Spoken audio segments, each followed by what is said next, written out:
Quero voltar a falar sobre posicionamento. Demos uma pincelada neste tema. Obrigado. Demos uma pincelada neste tema no primeiro domingo, aliás, no segundo domingo, o culto de ceia. Excepcionalmente, este mês foi no segundo domingo. E falei aqui sobre posicionamento financeiro, posicionamento familiar e posicionamento espiritual. Como eu disse naquela ocasião, a gente teve aqui um tempo para dar uma pincelada em algumas questões relacionadas à vida espiritual, que tipo de posicionamento a gente deveria tomar, sobre a nossa família, os nossos filhos, e também sobre a nossa vida financeira, já que estamos no começo de um ano, e começo de ano sempre é bom pensar sobre isso. E o interessante é que os pastores que aqui estiveram pregando nos 6 dias, os 7 pastores, a maioria deles, se não todos, citaram alguma coisa relacionada ao que nós havíamos estudado. Deus é bom, Deus nos ama.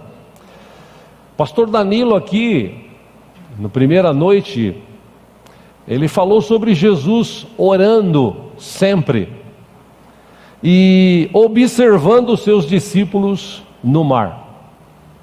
Ou seja, aprendemos aqui que algo que sempre repito, e está na Bíblia, Mateus 28, 20, disse o próprio Jesus: eu estarei com vocês todos os dias até a consumação dos séculos. Ou seja, ele lembrou algo que nós já sabemos. Deus, Cristo, está sempre nos observando, sempre conosco, e na hora que o nosso barco for para a tempestade, por certo Ele vai nos livrar, se nós continuarmos crendo e firmes nele. Pastor Robson na quarta-feira falou sobre gratidão, sermos gratos a Deus por tudo que Ele tem feito por nós. Pastor Valdinei falou sobre um posicionamento que ele tomou em sua vida em relação ao que Deus tinha reservado para ele. Ele contou aqui alguns testemunhos próprios, falando sobre posicionamento que ele tomou e o que Deus fez através destes posicionamentos dele. Pastor Diego Vieira esteve aqui na sexta falando sobre oração, como é importante ter uma vida de oração. Daqui para frente, aliás, eu digo para vocês que nós precisamos gastar mais tempo orando ao Senhor. Que Deus tenha misericórdia de nós e da nossa nação. Que Deus tenha misericórdia. E por que eu falo isso? Por causa do governo atual, por causa de tudo que está acontecendo, irmãos? Talvez você não faça a mínima ideia do que está acontecendo no Brasil hoje, em relação à bandidagem, em relação à política, em relação à crise. Talvez você não acompanhe, mas a tendência é piorar.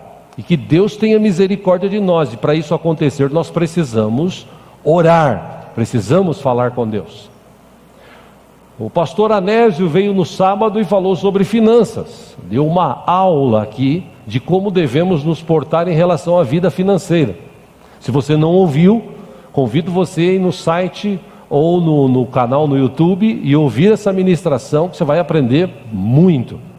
Pastor Jonas, no domingo de manhã, veio aqui e falou sobre Jacó. Quando Jacó se posicionou diante de Deus, Deus mudou a história dele, nós vimos isso aqui.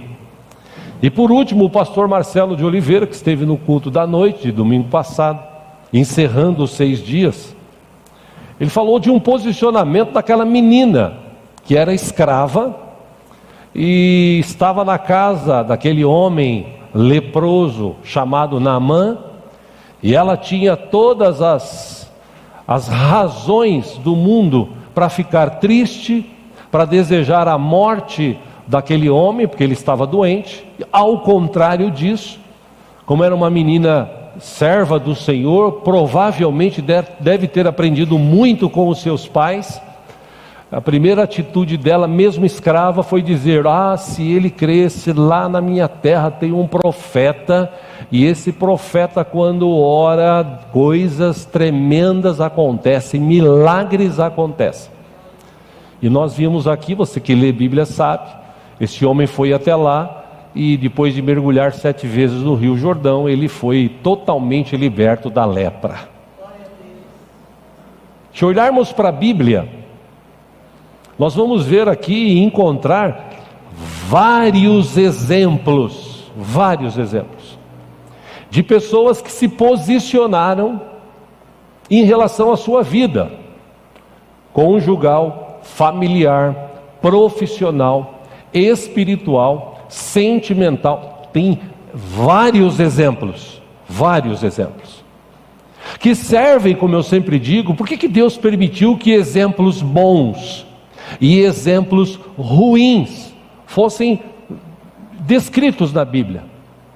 Por que Deus permitiu isso? Justamente para a gente ler, reler e, se for o caso, colocar em prática nas nossas vidas. Na Bíblia está cheio de exemplos de pessoas que foram bem-sucedidas e de pessoas que foram mal-sucedidas. A Bíblia está repleto de exemplos. Não tenho tempo de citar aqui o número de que tem, mas para quem lê Bíblia sabe-se disso. E é interessante que dentre estes exemplos que nós temos na Bíblia, eu quero estudar com os irmãos hoje sobre a vida de 4 jovens que se posicionaram em relação a Deus, a sua vida, e por conta disso foram abençoados. Você que trouxe a sua Bíblia, vamos ler juntos, livro de Daniel, capítulo 1. Vamos ler juntos.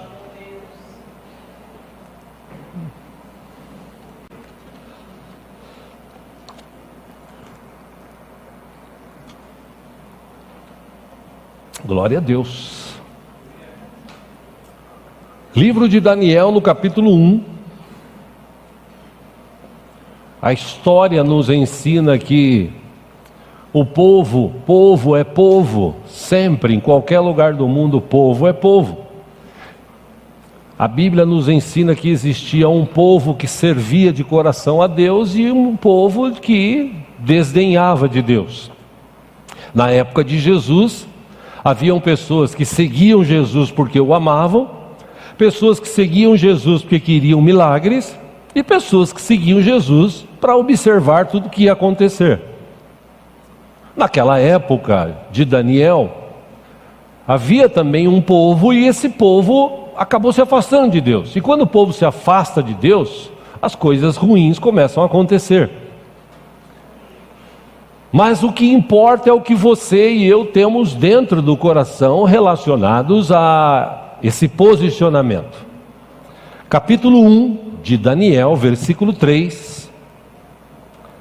O texto diz assim: que depois o rei ordenou a Aspenaz, o chefe dos oficiais da sua corte, que trouxessem alguns dos israelitas da família real e da nobreza.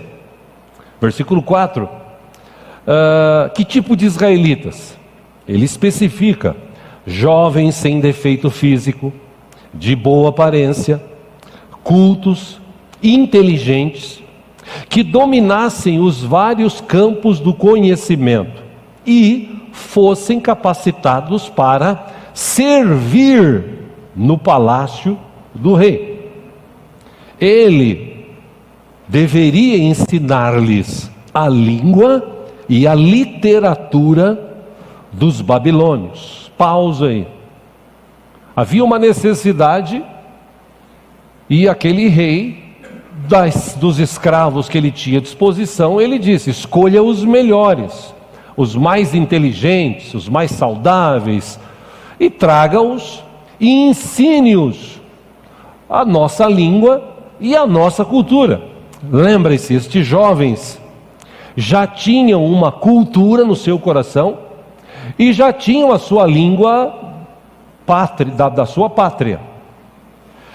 Eles estavam escravos e por conta dessa escravidão, eles foram submetidos a esta questão. O que? Servir, aprender para servir no palácio do rei. Versículo 5. De sua própria mesa, o rei designou-lhes uma porção diária de comida e de vinho. Eles receberiam treinamento durante 3 anos. Olha que coisa. E depois disso passariam a servir o rei. Versículo 6. Entre esses estavam alguns que vieram de Judá: Daniel, Ananias, Misael e Azarias. Versículo 7. O chefe dos oficiais, que era responsável por eles, claro, deu-lhes novos nomes. A Daniel deu o nome de Beltesazar, a Ananias de Sadraque, a Misael Mesaque e a Azarias Abednego. Versículo 8, olha que interessante. Daniel, contudo, decidiu, diga assim comigo, decidiu. Meu irmão, isso é tomar um posicionamento. Ele decidiu, ele tomou um posicionamento. O que ele decidiu? Não se tornar impuro com a comida e com o vinho do rei. E pediu ao chefe dos oficiais permissão para se abster deles. Pausa aí. Por que Daniel fez isso? Daniel e os outros 3. Lembrem-se, eles trouxeram vários. A Bíblia cita estes 4. Estes 4, cabeçados por Daniel, decidiram: nós não vamos comer da comida que é servida na mesa do rei. E por quê? Porque naquela época, eles sacrificavam todo tipo de animais, de mantimentos, aos seus deuses, aos demônios. E como o judeu, ou o hebreu, ou o israelita, enfim, entenda como você quiser, eles tinham esse entendimento, que eles não deveriam comer daquilo que era de outras tribos, porque eles tinham o hábito de oferecer a sua comida aos seus deuses. Então ele falou: eu não vou comer dessa comida e não vou beber desse vinho, eu prefiro me abster disso. E aí, versículo 9, por causa dessa decisão, desse posicionamento, Deus fez com que o homem fosse bondoso para com Daniel e tivesse simpatia por ele. Versículo 10, apesar disso, ele disse a Daniel: olha, eu tenho medo do rei, o meu senhor, que determinou a comida e a bebida de vocês. E se ele os achar menos saudáveis que os outros jovens da mesma idade? Ora, o rei poderia pedir a minha cabeça por causa de vocês. Versículo 11, olha a inteligência de Daniel. Daniel então disse ao homem que o chefe dos oficiais tinha encarregado de cuidar dele e de Ananias, Misael e Azarias. 12, ele disse: peço-lhe que faça uma experiência. Faça uma experiência com os seus servos durante 10 dias. Não nos dê nada além de vegetais para comer e água para beber. 13, depois compare a nossa aparência com a dos jovens que comem a comida do rei, e trate os seus servos de acordo com o que você concluir. Versículo 14, ele concordou e fez a experiência com eles durante 10 dias. 15, passados os 10 dias, eles pareciam mais saudáveis e mais fortes do que todos os jovens que comiam a comida da mesa do rei. 16, assim o encarregado tirou a comida especial e o vinho que haviam sido lhe designados, e em lugar disso lhes dava vegetais. Pausa aí, meu irmão. Imagina alguém que está preso, sem esperança nenhuma, comendo do bom e do melhor que se era tirado da mesa do rei, sabia que era errado comer isso. Aí de repente, depois de 10 dias, ele tem que comer vegetais e água, ou beber água, porque 4 jovens decidiram não comer da mesa do rei, e por conta disso ficaram muito mais saudáveis do que os outros. parênteses aqui dentro disso, cuidado, porque hoje em dia tem muito esse negócio de viva a natureza, não coma carne, coitado dos animais que morrem, coma só vegetais. Cuidado com isso, tá, irmãos? A gente tem que ter um equilíbrio. A gente pode comer carne, sim, a gente também pode comer vegetais, a gente pode comer uma comida saudável, tá? Não caia nessa, porque eu não sei se você já estudou isso na Bíblia, e é por isso que tem muita gente assim hoje em dia fraca espiritualmente. É só você ler Gênesis. Livro de Gênesis, até Noé o povo só comia vegetais. É mesmo, pastor? Leia lá, é só você ler o texto. Depois de Noé, quando Deus fez uma aliança com Noé, Noé disse: agora tudo lhe servirá de mantimento. Ou seja, a partir da família de Noé, eles começaram a comer também animais. Por quê? Porque Deus viu que naquele espaço de tempo, eu não tenho tempo para explicar isso aqui, que isso aqui nos remete a estudar a dimensão espiritual.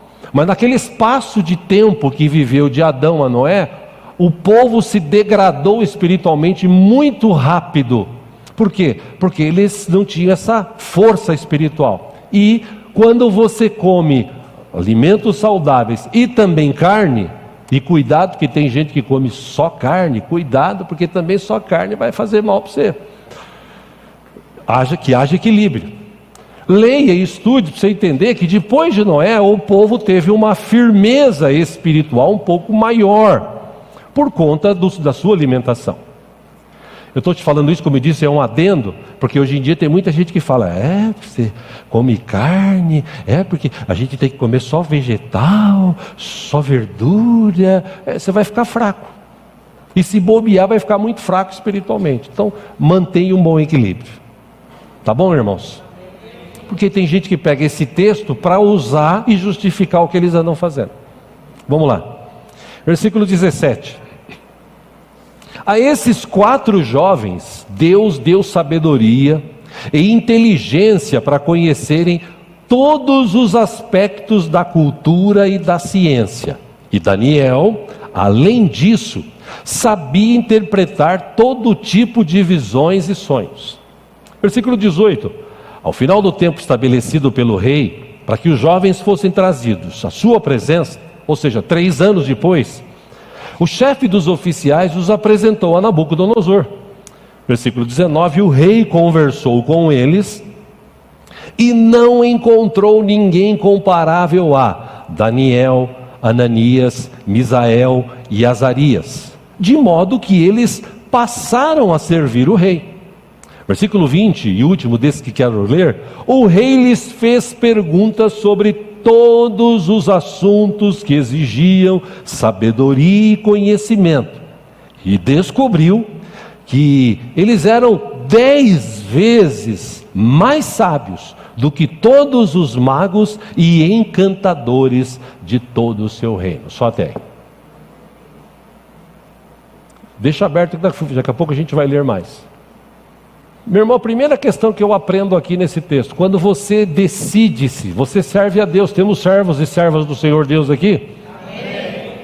Quando você serve a Deus, quando você decide tomar um posicionamento na tua vida, em relação à vida espiritual, vida conjugal, vida sentimental, vida financeira, vida espiritual, quando você toma um posicionamento, quando você decide e não abre mão disso, e esse talvez seja o maior problema da igreja do século 21, porque os crentes do século 21, hoje eles decidem uma coisa e amanhã fazem outra. Eles não conseguem manter um padrão de decisão. Por quê? Porque não conhece a palavra. Crente de hoje não lê Bíblia. Os crentes de hoje não se aprofundam na palavra. Quanto mais você aprofunda, quanto mais você conhece, você não cai nessas ciladas. Por exemplo, isso foi uma cilada. O rei falou: olha, alimente eles com o que sai da minha mesa aqui. Pô, o que tem na mesa do rei? Legumes e água? Mesa do rei tem carne, mesa do rei tem tudo do bom e do melhor, mesa de rei. Mas Daniel, sabendo que tudo aquilo era teoricamente sacrificado a outros deuses, ele falou: não, eu não quero. eu decido o seguinte: faz um teste com a gente, 10 dias, se nós tivermos melhores do que eles, mantenha a gente assim, por favor. E foi provado que em 10 dias os 3, junto com Daniel, comendo legumes, verduras e tomando água, eles estavam mais saudáveis do que os outros.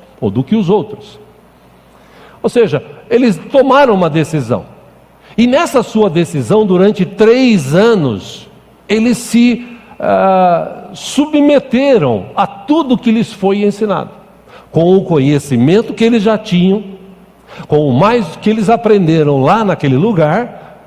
Eles cresceram muito. Foram, depois de 3 anos, levados à presença de Deus, do rei Nabucodonosor. E Nabucodonosor falou: vou testar os caras. E começou a fazer várias perguntas, e eles respondiam. Eles tiveram na ponta da língua respostas para tudo que o rei perguntava. O rei ficou encantado. E veja que interessante, que em nenhum momento você viu escrito no texto que nós lemos aqui, que Daniel, que Sadraque, Mesaque e Abednego, eles ficaram reclamando, praguejando, tristes. Não, nós estamos aqui nesse lugar momentaneamente. Mas mesmo aqui nesse lugar que nós estamos momentaneamente, pode durar 3, 4, 5, 10 anos, Deus continua sendo nosso Deus, Deus continua no controle das nossas vidas, e por isso nós decidimos servi-lo de todo o nosso coração. Foi uma decisão, e não era fácil para jovens. Eu estou falando aqui de jovens. Uma pessoa como eu, como você que é mais velho, teria talvez entendimento para tomar uma decisão como essa. Mas os mais jovens querem saber de curtir a vida. Esses 4, eles tomaram um posicionamento. Irmão, irmã, quando você toma um posicionamento na tua vida, quando você decide qual é a sua meta, quais são os seus sonhos, se você já tem ele definido na sua mente, diante de Deus, e se você permanece firme, Deus vai honrar a tua vida, e a vitória vai chegar até você, em nome de Jesus. É preciso ter esse entendimento. Nós ouvimos aqui, como eu disse, 7 ministrações, além da que eu falei sobre posicionamento. Não adianta nada ouvir, se emocionar, chorar e depois não praticar nada. Nós temos que colocar em prática o que nós ouvimos na igreja, senão não vale a pena vir aqui. Vir para se emocionar, para chorar e depois sair do mesmo jeito, não tem sentido. Sentido tem quando nós ouvimos e nós colocamos isso como prática na nossa vida. E esses 4 jovens, eles tomaram posicionamento. Por causa desse posicionamento, Deus honrou. E meu irmão, mesmo Deus honrando, hoje eu e você, a gente está no mundo e a vida continua. A luta continua, companheiro, como diriam uns caras por aí. A gente está lutando todo dia. Levanta de manhã, é uma luta. Sim ou não? Sim, é uma luta. E o problema não é você chegar lá. O problema é você se manter lá. Porque esses jovens aqui, eles foram honrados. Eles foram destacados dos demais jovens que estavam lá. E passaram a servir o rei. Eu peguei um texto aqui da palavra de Deus que fala de uma outra conotação em relação ao assunto tratado nessa manhã, mas eu quero usá-lo para trazer ou dar uma ideia do que nós podemos esperar do nosso Deus. Está aqui, acompanhem no telão, Eclesiastes capítulo 11, versículo 4. O texto diz assim: quem observa o vento não plantará. Aqueles outros jovens ficaram observando o tempo e não colheram nada. Quem olha para as nuvens não colherá. Versículo 5, olha o que Eclesiastes, que Salomão escreveu: assim como você não conhece o caminho do vento, nem como o corpo é formado no ventre de uma mulher, também não pode compreender as obras de Deus, o Criador de todas as coisas. Versículo 6, ele dá um conselho, ele fala assim: plante de manhã sua semente, e mesmo ao entardecer, não deixe as suas mãos ficarem à toa, pois você não sabe o que acontecerá, se esta ou aquela produzirá, ou se as duas serão igualmente boas. O que o texto está nos mostrando em relação a esse assunto? Meu irmão, você tomou um posicionamento, você tem que ir até o fim. Você tem que estar ali esperando, aguardando no Senhor, como o cara que planta. O cara que planta, ele espera, regando, cuidando, que aquela semente germine e traga os frutos que ele deseja para ele depois vender, negociar e ganhar o seu dinheiro, o seu sustento. Mas para isso acontecer, ele fica ali aguardando, ele fica ali tomando um posicionamento. A ideia de Salomão aqui, em relação a um outro assunto, mas como eu disse, eu quero pegar essa ideia e trazer para esse momento de hoje. A gente precisa tomar um posicionamento. A gente não sabe como é que Deus faz, como é que Deus realiza milagres. Eu só sei que Deus faz milagres. Na hora certa, Deus chega e faz o milagre necessário na minha e na tua vida. Eu só preciso permanecer firme nos propósitos do Senhor, crendo. Não foi hoje, vai ser amanhã. Não foi amanhã, vai ser depois de amanhã. Mas vai ser, porque Deus é fiel à sua palavra, e se Ele prometeu, Ele vai cumprir. Então, meu irmão, nessa manhã, saia daqui com essa palavra no teu coração. Mantenha-se firme. No tempo de Deus, a vitória vai chegar na tua vida. Bom, esses jovens foram promovidos. De tanto conhecimento, de tanta sabedoria, eles foram promovidos para líderes. Naquela época havia prefeitos, governadores, presidentes e tal, e eles foram promovidos para administrar algumas províncias lá da Babilônia. Quero ler com você agora Daniel no capítulo 3. Glória a Deus.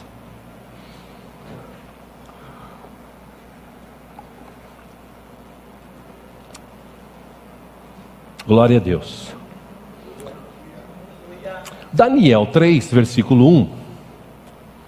Diz que o rei Nabucodonosor fez uma imagem de ouro de 27 metros de altura e 2 metros e 70 centímetros de largura, e a ergueu na planície de Durá, na província da Babilônia. Versículo 2. Depois que ele fez essa aberração, ele convocou os sátrapas, os prefeitos, os governadores, os conselheiros, os tesoureiros, os juízes, os magistrados e todas as autoridades provinciais para assistirem à dedicação da imagem que mandara erguer.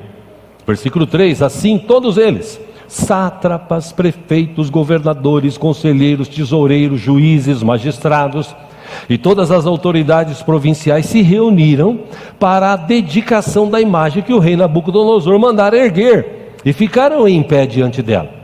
Versículo 4, então o arauto proclamou em alta voz: esta é a ordem que lhes é dada, ó homens de todas as nações, povos e línguas.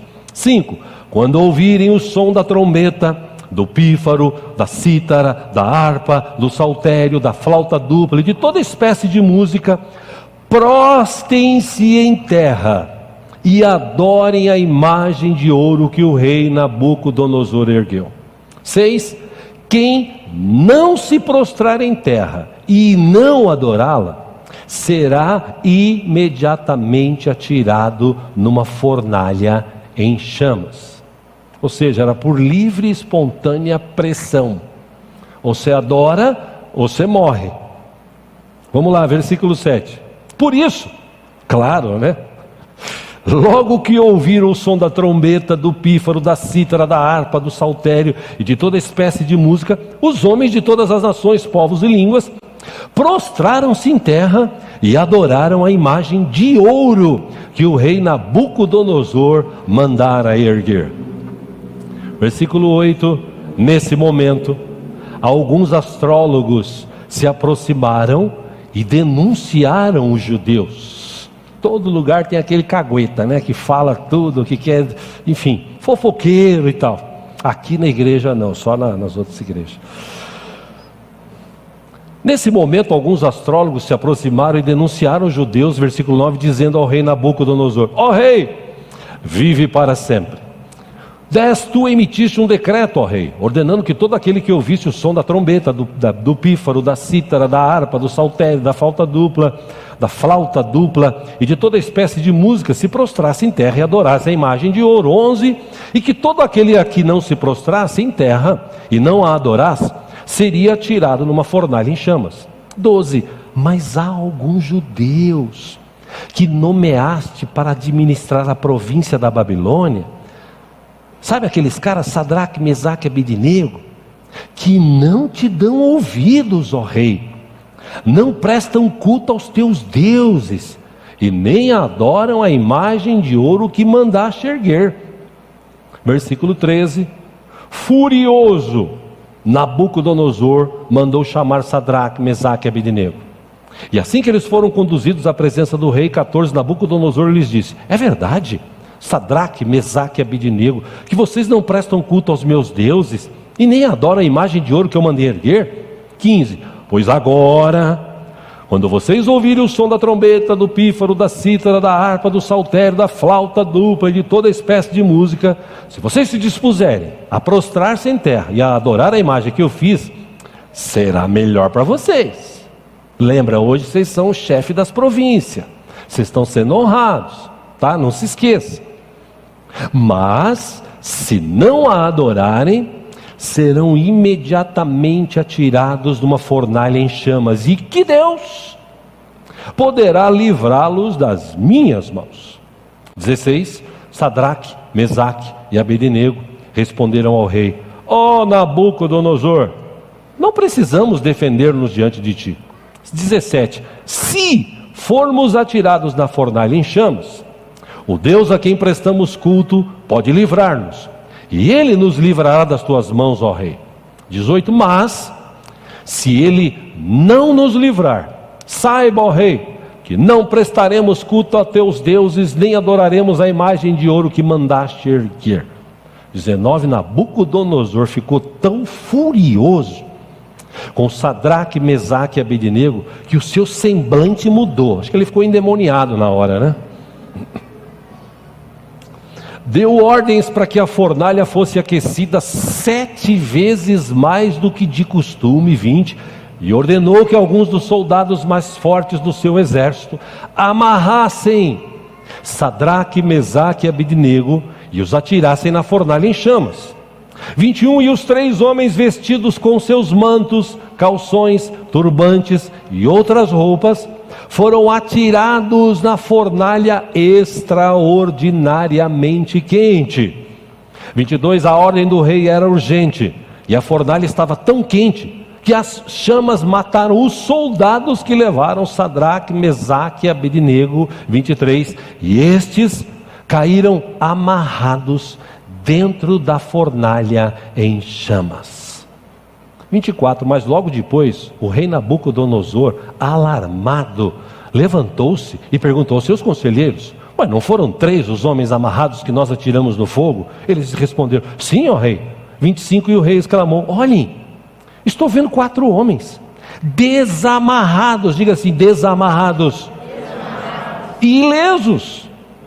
De que forma? Andando pelo fogo, e o quarto se parece com um dos filhos, ou com um filho dos deuses. Irmãos, pausa aí. Imagina o culto que devia estar naquele momento. O fogo ali, ó, e os 4 dando volta. Aleluia! Glória a Deus! Deus está conosco. Deus é bom.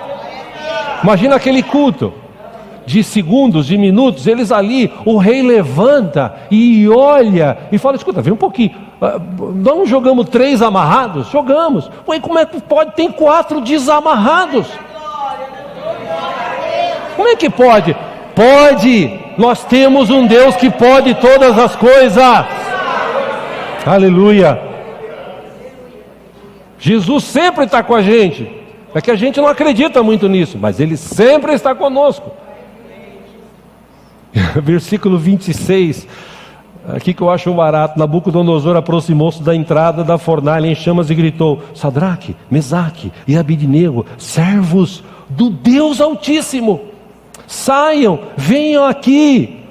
E Sadraque, Mesaque e Abednego saíram do fogo. Imagina eles saindo assim: caramba, o culto estava tão bom, eu vou ter que sair daqui. Mas tá bom, né? Vamos lá.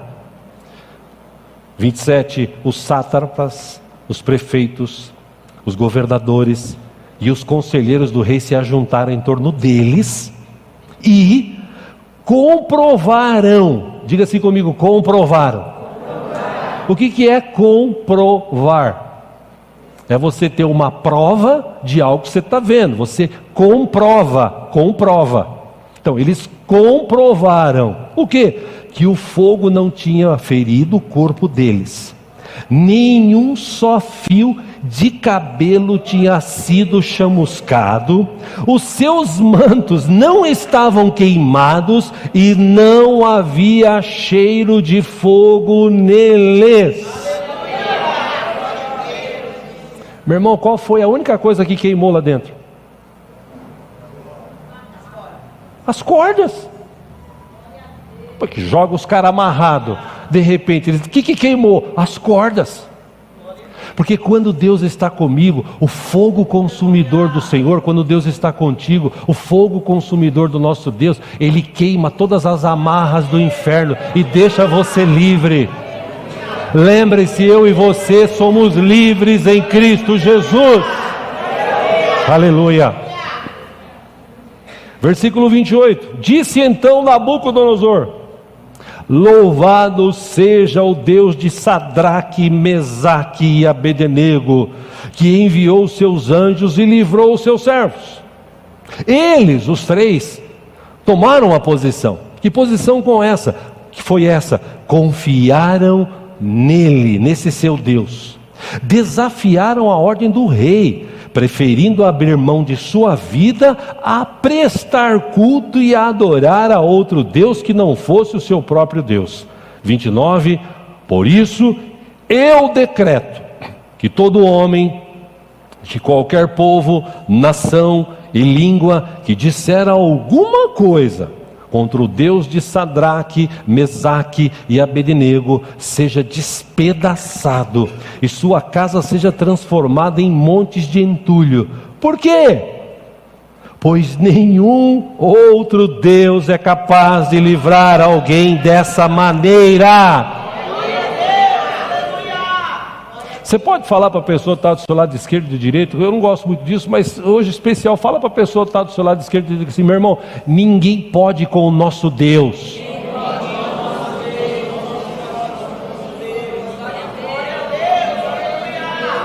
Por que isso, irmão? Porque quando você está trabalhando, você toma um posicionamento de ser servo de Deus. Onde você trabalha? Você está lá trabalhando honestamente e tal, tem gente que não gosta de você, óbvio que tem gente que não gosta de você, tem gente que está lutando contra você, tem gente que quer tomar o teu lugar, mas quando você toma um posicionamento, quando você crê em Deus, quando você vive uma vida ali, regada de oração, de leitura da palavra, verbalizando, declarando a palavra de Deus diariamente sobre a tua vida, sobre a tua família, sobre o teu trabalho. Mas o patrão é ruim, abençoa a vida dele. Deus pode te dar algo melhor do que você está vivendo hoje, basta você tomar um posicionamento. E se você toma esse posicionamento, o que acontece aqui? As pessoas têm que reconhecer que o nosso Deus, ninguém pode contra o nosso Deus, ninguém. E por último, o versículo 30, aí vem a bênção, que quando você permanece firme e te persegue, ainda assim, então o rei promoveu Sadraque, Mesaque e Abednego na província da Babilônia. Meu irmão, eu quero levar você a pensar no seguinte, presta atenção, o milagre, ele só acontece quando você e eu tomamos um posicionamento. Se você olhar nos textos de Jesus, várias vezes o milagre aconteceu porque alguém tomou um posicionamento. Jesus chega no cara e fala assim: você quer ser curado? Eu quero. Olha, você quer sair dessa situação? Sim. Teve um deles que era aleijado. Quando foi receber a oração, ele deu um salto e ficou em pé e falou: não, eu quero mudança de vida. Os cegos, os mudos, tomaram posicionamento. O problema do século 21 é que os crentes hoje é tudo aquele politicamente correto, né? Porque se eu tomar uma posição aqui, aí o irmão vai ouvir, aí vão ficar falando de mim. Irmão, que se lixe, você está na presença de Deus, você tem que extravasar, você tem que curtir. Você vai no estádio, grita gol, se esguela lá, fica rouco, na igreja você fica com o braço cruzado. É verdade, né? Meu irmão, para com isso, você precisa tomar um posicionamento na tua vida. Deus sempre quis, isso é bíblico, honrar os seus filhos. Agora, para o milagre acontecer, você tem que tomar um posicionamento. Aconteceu um milagre na vida de Daniel e os três? Sim. Por quê? Porque eles se posicionaram. Olha, nós não queremos comer da comida do rei. Tomaram um posicionamento. O que aconteceu? Aconteceu um milagre. Se nós vemos lá no texto, Deus falou ao coração do chefe da guarda, falou assim: seja legal com eles.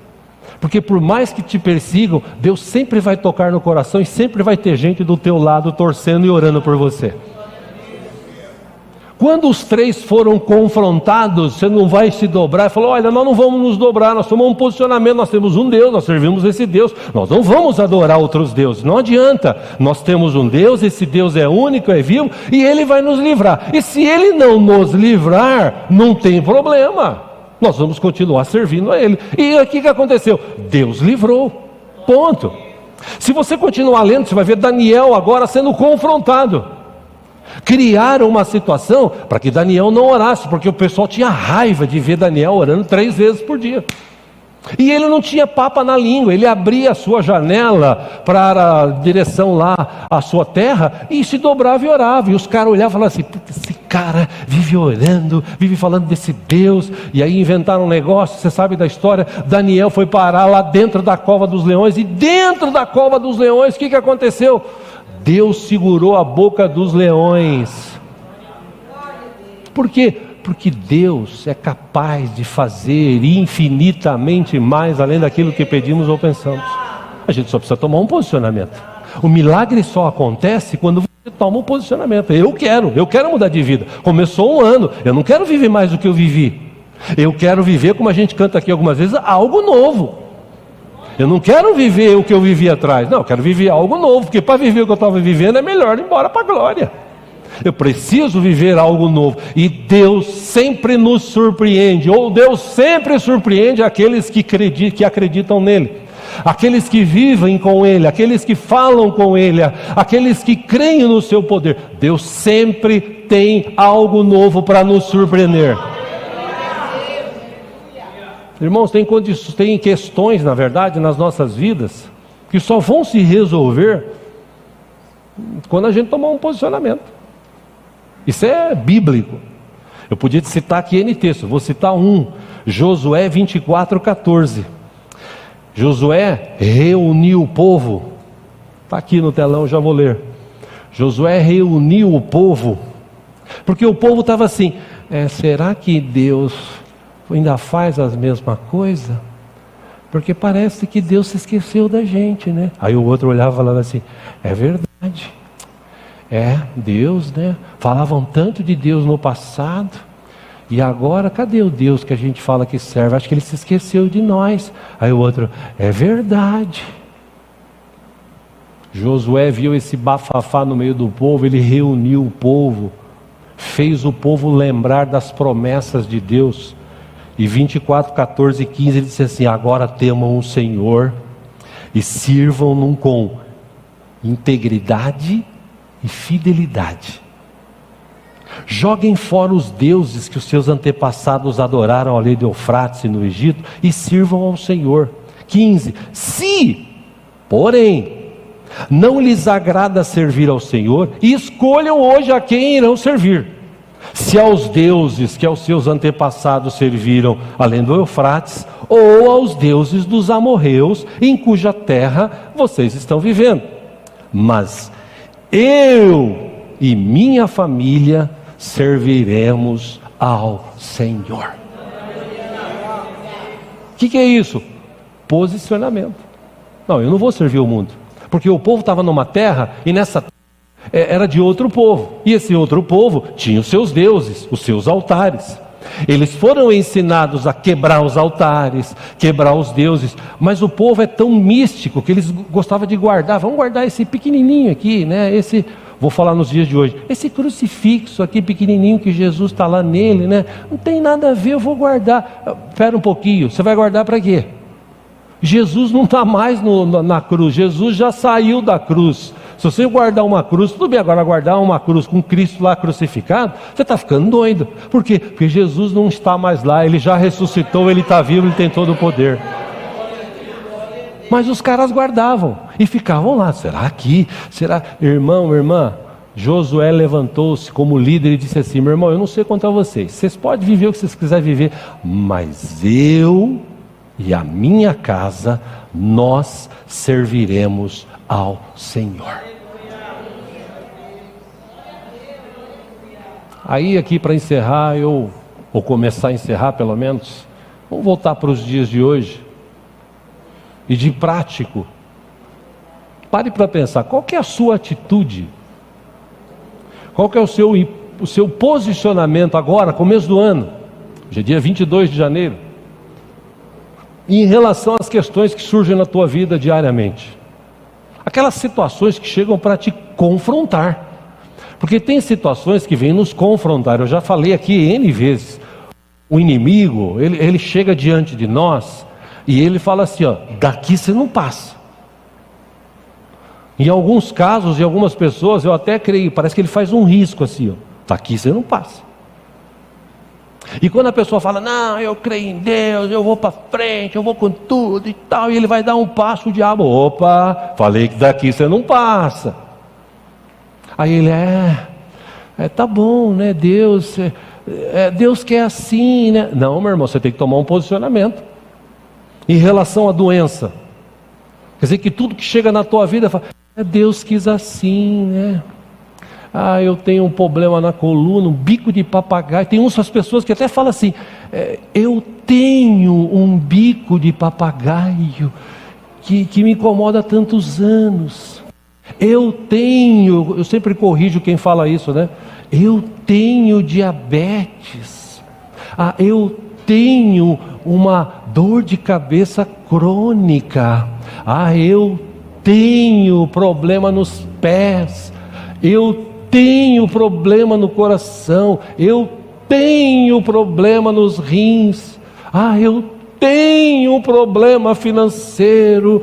Eu tenho um problema sentimental, ninguém gosta de mim, ninguém me ama.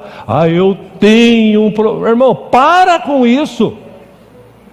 Para com isso em nome de Jesus. Você tem que tomar um posicionamento.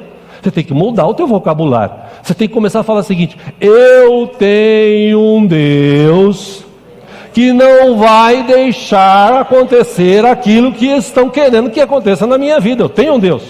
Eu posso estar doente hoje, mas eu vou continuar crendo que eu tenho um Deus que cura. E é por isso que a gente ora aqui, porque se a gente não acreditasse que Deus cura, a gente nem precisava gastar tempo ficar orando aqui. O nosso irmão, o pastor Jacques, vai se esgoelando e faz isso com louvor, além do pastor Paulo, além dos outros que oram. Eu vou gastar tempo para orar se Deus não cura? Espera um pouquinho. Eu tenho um Deus que cura. Jeová Rafá, o Deus que cura, é o nosso Deus.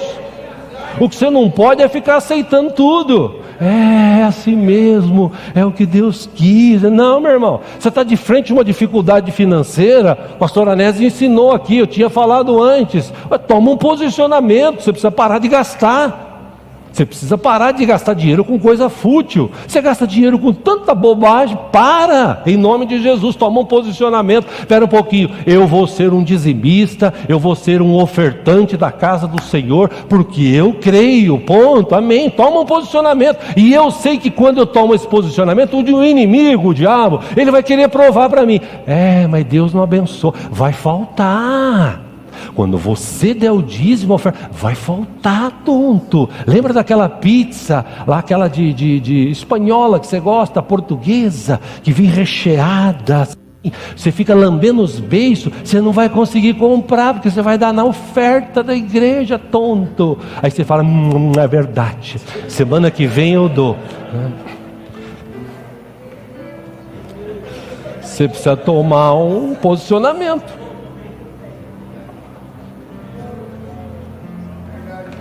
Diante do desemprego, o que você fala? Eu estou desempregado. Não, você está um tempo sem trabalho. Se você perdeu, se você é fiel a Deus, nos seus dízimos, nas suas ofertas, meu irmão, é Bíblia, não é papo furado, é Bíblia. Deus nunca vai deixar eu e você passarmos necessidade, nunca. Se uma porta se fecha aqui, Deus abre outra melhor ali. O que vai valer é o teu posicionamento. Mas eu trabalho num lugar que eu ganho bem, lá eu sou obrigado a mentir. Se eu não mentir, eu não ganho. O que você faz? Toma um posicionamento. Pastor, mas se eu sair dali eu ganho bem. Pois é, se você voltar a falar a verdade, Deus vai abrir uma porta de emprego muito melhor para você, quando você se posicionar. Mas tem que ter coragem, sim ou não? Tem que ter coragem. O inimigo, ele está aí nos perseguindo. O inimigo está aí lutando contra a gente, contra as nossas vidas. Qual é o nosso posicionamento? A gente aceita, na maioria das vezes, a gente aceita tudo. Não, é assim mesmo, não sei o que lá, não, pera um pouquinho, em nome de Jesus, pera um pouquinho. Nós somos servos de um Deus vivo. Quando a gente toma um posicionamento, seja lá o que for, Deus vai honrar, é bíblico, vai ser bênção para a nossa vida. Eu estou cumprindo com a palavra de Deus, eu vou tomar um posicionamento, ponto, acabou. Nós precisamos aprender isso, precisamos viver isso. Nós estamos começando um ano, não vamos viver nas mesmas questões que nós vivemos ano passado, retrasado, pelo amor de Deus. Quantas coisas acontecem nas nossas vidas, coisas certas, às vezes erradas, acontecem na nossa vida, e a gente vai aceitando, vai deixando. Não, pera um pouquinho, em nome de Jesus, a gente precisa tomar um posicionamento. É igual a quando a gente fala de Jesus aqui, você precisa receber Jesus como Senhor e Salvador. Você que está aqui, você que está em casa, você precisa tomar um posicionamento. Não, é que eu gosto, né? Eu acho bacana, mas eu não estou preparado ainda, porque eu tenho meus amigos, eu tenho minha família. Você tem que tomar um posicionamento. Por quê? Porque você não sabe o dia de amanhã. Hoje nós estamos vivos, aqui e agora, estou vivo, você está vivo aí, graças a Deus, né? E amanhã? Amanhã a gente não sabe. Por isso que a gente tem que tomar um posicionamento. Quando o pastor aqui, os pastores que vieram fizeram um apelo, você precisa receber Jesus. Você precisa voltar para Cristo. E no dia que o pastor aqui, um desses que fez o apelo aqui, acho que foi o pastor Jonas, que veio um casal e se reconciliou com Cristo, eu estava aqui e eu senti no meu coração, tem mais gente. Tinha mais gente, mas a pessoa não quer. Tudo bem. Depois de um dia que você não foi avisado, você precisa tomar um posicionamento. A verdade, meus irmãos, eu encerro aqui dizendo o seguinte: quando você se conforma com as situações, você vai viver conforme você crê. Eu já falei aqui, eu não consigo, eu fico inconformado quando eu vejo cadeiras vazias. Por quê? Porque eu e você podemos trazer pessoas para a igreja, convidar pessoas. Cabe a mim e a você fazer isso. Convidar pessoas, buscar pessoas. Porque se já pensou, a gente fica conformado. Lá na portaria tem desejo do coração, aí nas cadeiras atrás está cheio de que os irmãos colocaram, desejo do coração. Lá na portaria tem folheto, marcador de livro. Eu passo, vejo lá aquele montinho, não é comigo. Aí é aqueles irmãos da igreja que tem que entregar. Não, irmão, pega um pouquinho, leva, distribui. Lá no teu trabalho, lá na tua casa, distribua. Ou você vai ficar conformado? É assim que Deus quer, né? Minha família está tudo morrendo, indo para o inferno, mas fazer o que, né? Irmão, toma um posicionamento. Ore pela tua família, evangelize, convide os teus amigos, os teus vizinhos. Você precisa se posicionar como um verdadeiro servo, serva do Senhor. Posso ouvir um amém? Amém. Para quem crê. Amém. Ou seja, a maneira como a gente age, a maneira como a gente reage, segundo a Bíblia, nós somos cartas vivas. As pessoas leem nossa vida. E é por isso que muita gente não se converte hoje. Ele olha para os crentes de hoje e fala, isso é tudo uns bola murcha. Está tudo... Estava conversando com a Claudinha ontem, já estou encerrando aqui. Vamos no almoço aqui ontem. Estava conversando dizendo o seguinte, eu tenho orado já há pelo menos 2 anos, pedido a Deus assim, Senhor... levanta um jovem para se tornar líder aqui do jovem. Pode ser mulher, não tem problema. Não precisa ser só homem, pode ser mulher. Mas alguém que fique inconformado. Porque é gostoso você chegar na igreja e está tudo funcionando, tem um grupo de jovens bacana e tal, mas por trás disso tem gente que lidera, tem gente que ora, tem gente que paga o preço. Porque é legal você chegar, está tudo pronto, legal, é que na igreja não tem, né, um grupo de jovem bom, né? Poxa vida, acho que eu vou para outra igreja. Não, meu irmão, sabe o que você devia fazer? Respirar fundo e fazer que nem esses caras aqui, ó, tomar um posicionamento e falar assim, não, eu não me conformo. Essa igreja aqui já teve no passado um grupo de jovens maravilhoso e vai voltar a ter em nome de Jesus. Tem que tomar um posicionamento e não se conformar com tudo. Como eu disse, folheto, tudo parado, empoeirando. Por quê? Porque eu vou entregar. Leva, meu irmão, faz alguma coisa que você possa alcançar vidas. Mostre para as pessoas, em nome do Senhor Jesus, que você tem um Deus que anda contigo, que faz milagres, que faz maravilhas. Amém? Amém. Vamos orar? Vamos ficar em pé juntos?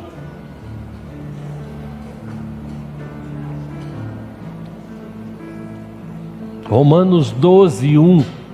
Paulo escrevendo na igreja de Roma, ele disse assim: portanto, irmãos, rogo pelas misericórdias de Deus que se ofereçam em sacrifício vivo, santo e agradável a Deus. Este é o culto racional de vocês.